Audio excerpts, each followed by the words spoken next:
Assalamualaikum warahmatullahi wabarakatuh. Apa kabarnya hari ini adik-adik? Semoga kita selalu dalam keadaan sehat walafiat dan selalu dalam lindungan Allah Subhanahu wa Ta'ala. Amin. Bertemu lagi dengan kakak Kak Murni. Di video sebelumnya kita sudah belajar tentang pola bilangan, di mana kita belajar tentang macam-macam pola bilangan dan cara menentukan UN pada pola bilangan. Hari ini, di video kali ini, kakak akan mengajarkan kalian tentang pola bilangan juga. Tapi, kita akan belajar tentang bagaimana cara menggambar pola pada suku KN. Dan di akhir video nanti, kita akan sama-sama mengerjakan soal latihan tentang pola bilangan. Kita mulai ya. Yang pertama, misalkan kita diminta untuk menggambar pola suku ke-9 dengan menggunakan rumus UN sama dengan N kuadrat. Langkah yang pertama, kita harus tahu pola bilangan seperti apa yang akan kita gambar. Nah, dengan melihat rumus pada soal di atas, dan kita ingat di video sebelumnya kita sudah membahas macam-macam pola bilangan ya. Jadi kita tahu rumus apa yang digunakan pada soal di atas. Nah, soal di atas rumusnya adalah UN sama dengan N kuadrat. Yaitu itu adalah rumus pola bilangan persegi. Setelah kita tahu pola yang akan kita gambar adalah pola persegi, langkah yang kedua kita akan menentukan suku ke N pola persegi itu. Tadi di soal sudah ditanyakan suku ke-9. Jadi kita akan mencari berapa suku ke-9 pada pola persegi. Nah, kita ganti N dengan angka 9 sehingga U9 sama dengan 9 kuadrat atau sama dengan juga 9 kali 9. 9 dikali 9 sama dengan 81. Nah, kalau kita sudah tahu suku ke-9 pada pola persegi adalah 81, jadi kita membutuhkan 81 lingkaran untuk membentuk persegi. Jadi, ada 81 lingkaran untuk membentuk persegi seperti gambar di samping. Ya, gambar di samping menunjukkan 9 lingkaran ke samping dan 9 lingkaran ke atas. Di mana rumus persegi itu sisi kali sisi. Sisinya 9, jadi 9 dikali 9, 81. Sama seperti UN tadi. 9 dikali 9 sama dengan 81. Kita masuki pola yang kedua. Misalkan kita diminta untuk menentukan suku ke-9 dengan menggunakan rumus UN sama dengan N dikali N plus 1. Rumus apa itu? Yang pertama tadi langkahnya kita harus menentukan pola bilangan seperti apa yang akan kita gambar. Rumus di soal itu adalah rumus persegi panjang. Iya, rumus persegi panjang. Dimana kita tahu bahwa itu rumus persegi panjang, itu kita sudah bahas pada video sebelumnya. Langkah kedua sama, kita menentukan berapa angka pada pola ke-9 ya, dengan menggunakan rumus UN sama dengan N dikali N plus 1. Nah, U9 kan yang dicari N-nya kan 9, suku ke-9. Jadi kita ganti N sama dengan 9 sehingga U9 sama dengan 9 dikali 9 ditambah 1, yaitu 9 dikali 10. 9 kali 10 sama dengan 90. Sehingga kita membutuhkan 90 lingkaran untuk membentuk persegi panjang pada pola persegi panjang kali ini. Seperti gambar di samping. Nah, gambar di samping menunjukkan ada 10 lingkaran ke samping dan 9 lingkaran ke atas. Jika dikalikan, 9 dikali 10 sama dengan 90. Jadi ada 90 lingkaran pada gambar di samping. Lalu kita masuki pola bilangan yang ketiga yang akan kita gambar. kali ini berbentuk apa ya? Misalkan kita diminta untuk menggambar pola suku ke-9 juga, tapi menggunakan rumus UN sama dengan N per 2 dikali N plus 1. Telah diketahui bahwa rumus itu adalah rumus yang digunakan dalam pola bilangan segitiga, yang mana sudah kita pelajari pada video sebelumnya. Nah, yang kedua, kita akan mencari U ke-9. Kita ganti N dengan 9, sehingga U9 sama dengan 9 per 2 dikali 9 ditambah 1. 9 per 2 dikali 9 ditambah 1. 9 ditambah 1, 10. Jadi sama dengan 9 per 2 dikali 10. Nah, kita kalikan 9 dengan 10 menjadi 90. Jadi sama dengan 90 per 2. 90 per 2 sama dengan 45. Jadi kita membutuhkan 45 lingkaran untuk menggambar pola bilangan segitiga pada suku ke-9. Seperti gambar di samping. Gambar di samping adalah pola bilangan segitiga dengan menggunakan 45 lingkaran. Karena ini suku ke-9, maka alas paling bawah segitiga ada 9 lingkaran. Oke, selanjutnya misalkan kita diminta untuk menggambar pola pada suku ke-8 dengan menggunakan rumus UN sama dengan 2 dipangkatkan N dikurang 1.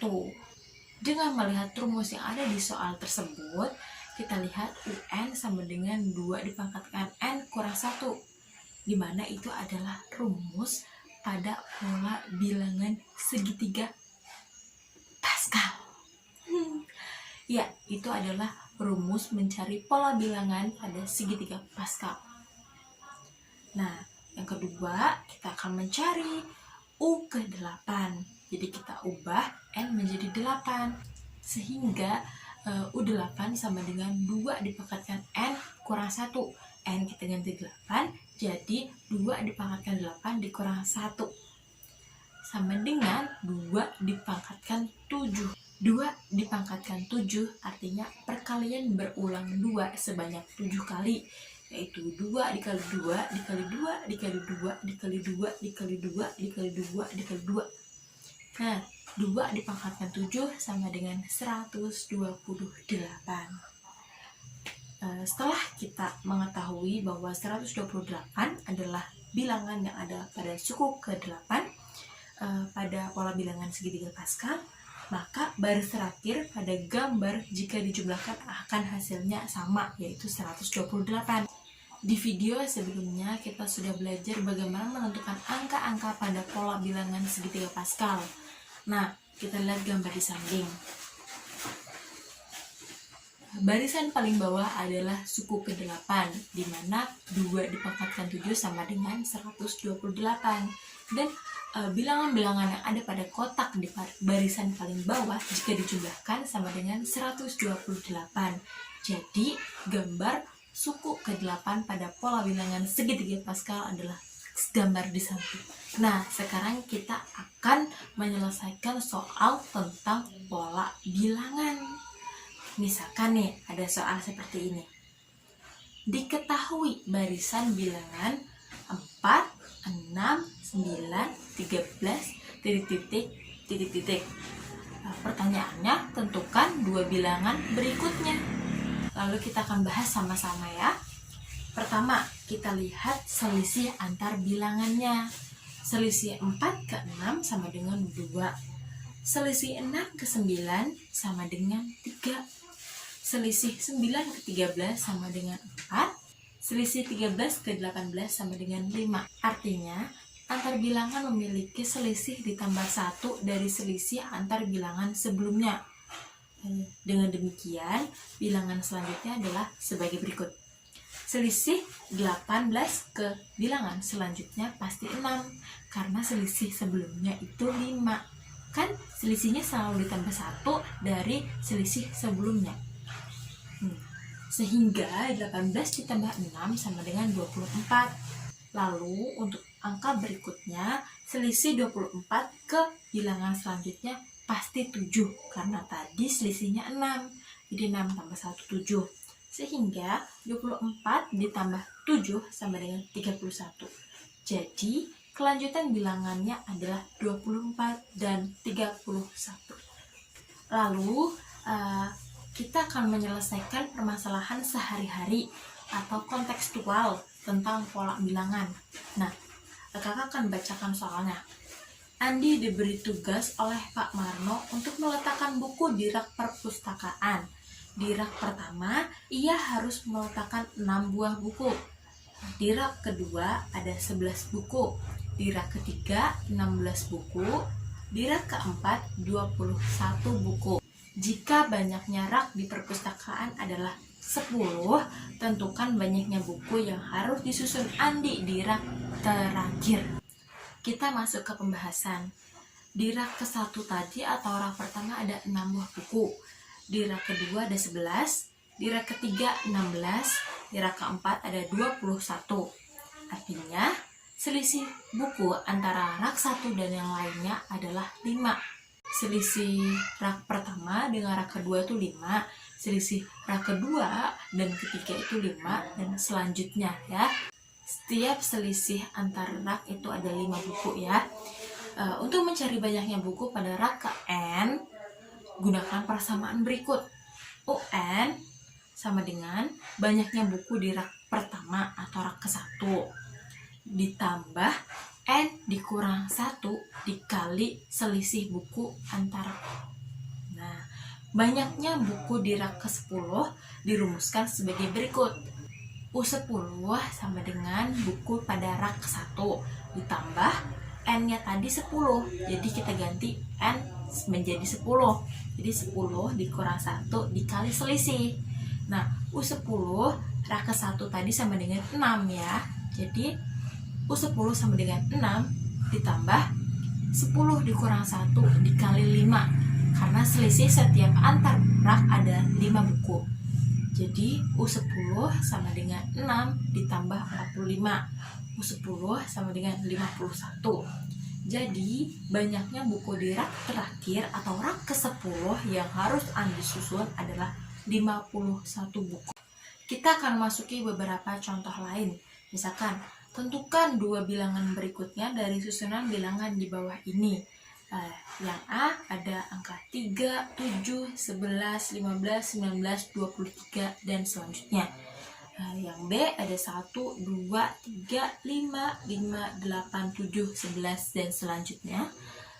Untuk yang C ada 0, 1, 1, 2, 3, 5, 8, 13, dan selanjutnya. Nah, kita akan bahas yang A terlebih dahulu. Yang A, tadi angkanya ada 3, 7, 11, 15, 19, 23, dan selanjutnya. Caranya bagaimana untuk menentukan 2 angka berikutnya? Kita mencari selisihnya dulu. Selisih 3 ke 7 itu sama dengan 4. Selisih 7 ke 11 juga 4. Selisih 11 ke 15 juga 4. Selisih 15 ke 19 sama dengan 4. Selisih 19 ke 23 juga sama dengan 4. Artinya, selisih semua bilangan dengan bilangan selanjutnya adalah 4. Dengan demikian, bilangan selanjutnya adalah sebagai berikut. Selisih 23 dengan bilangan selanjutnya pasti 4 juga. Sehingga 23 ditambah 4 sama dengan 27. Dan selisih 27 dengan bilangan selanjutnya adalah 4. Sehingga 27 ditambah 4 sama dengan 31. Jadi 2 bilangan berikutnya adalah 27 dan 31. Kita masuk yang B. Tadi yang B ada angka-angka 1, 2, 3, 5, 8, 7, 11, dan selanjutnya. Bagaimana cara kita menentukan 2 bilangan berikutnya? Kita akan mencari selisihnya terlebih dahulu. Selisih 1 ke 2 sama dengan 1. Selisih 2 ke 3 sama dengan 1. Selisih 3 ke 5 sama dengan 2. Selisih 5 ke 5 sama dengan 0. Dilihat dari selisih-selisih di atas, nampaknya tidak membentuk suatu pola karena berbeda selisihnya. Beda-beda, ada 1, ada 2, ada 0 gitu. Lalu kita mencoba cara lain. Kita mencari selisih dengan dua bilangan selanjutnya. Kita bagi menjadi dua warna, ada biru dan ada merah. Dan kita yang merah terlebih dahulu, 1 ke 3 itu selisihnya 2. Lalu 3 ke 5 itu selisihnya 2. 5 ke 7 juga selisihnya 2. Nah, kita masukkan biru. Selisih 2 ke 5 itu 3. Selisih 5 ke 8 juga 3. Selisih 8 ke 11 sama dengan 3.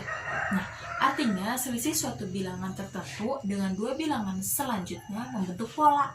Yaitu yang merah tadi 2, 2, 2, 2, 2, yang biru 3, 3, 3, 3. Kalau digabung 2, 3, 2, 3, 2, 3, 2, 3, gitu kan? Sehingga bilangan selanjutnya adalah 7 ke titik-titik berwarna merah dan 11 ke titik-titik berwarna biru. Dengan demikian, bilangan selanjutnya adalah sebagai berikut. Selisih 7 dengan dua bilangan setelahnya adalah 2, karena setiap bilangan berwarna merah memiliki selisih sebanyak 2. Sehingga 7 ditambah 2 sama dengan 9. Nah, selisih 11 dengan dua bilangan setelahnya adalah 3. Karena setiap bilangan berwarna biru memiliki selisih sebanyak 3.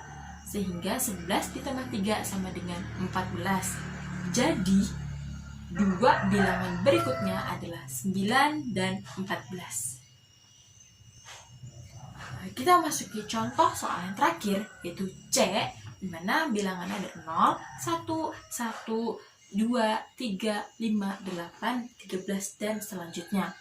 Bagaimana cara kita menentukan dua bilangan berikutnya? Kita pertama akan menentukan selisihnya terlebih dahulu.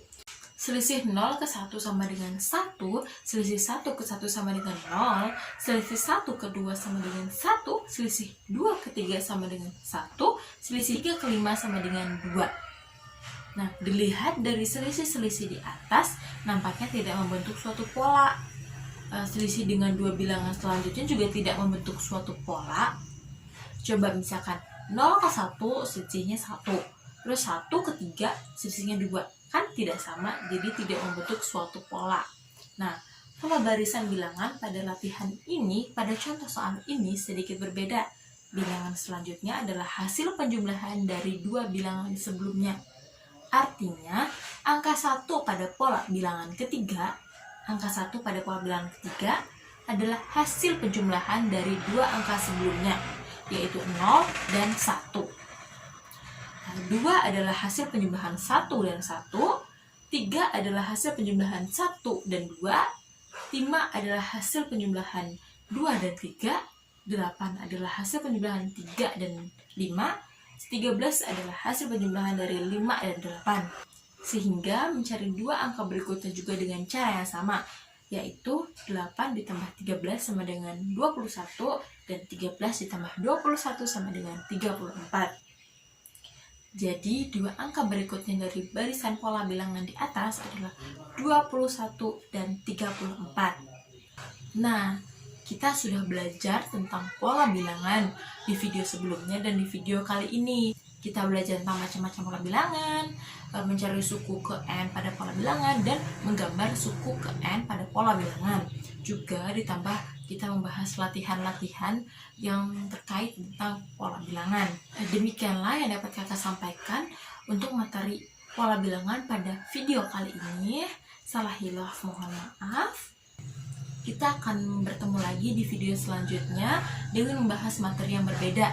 Nah, maka dari itu jangan lupa belajar untuk materi selanjutnya. Tetap jaga kesehatan dan di rumah saja. Kak Murni pamit undur diri. Wassalamualaikum warahmatullahi wabarakatuh.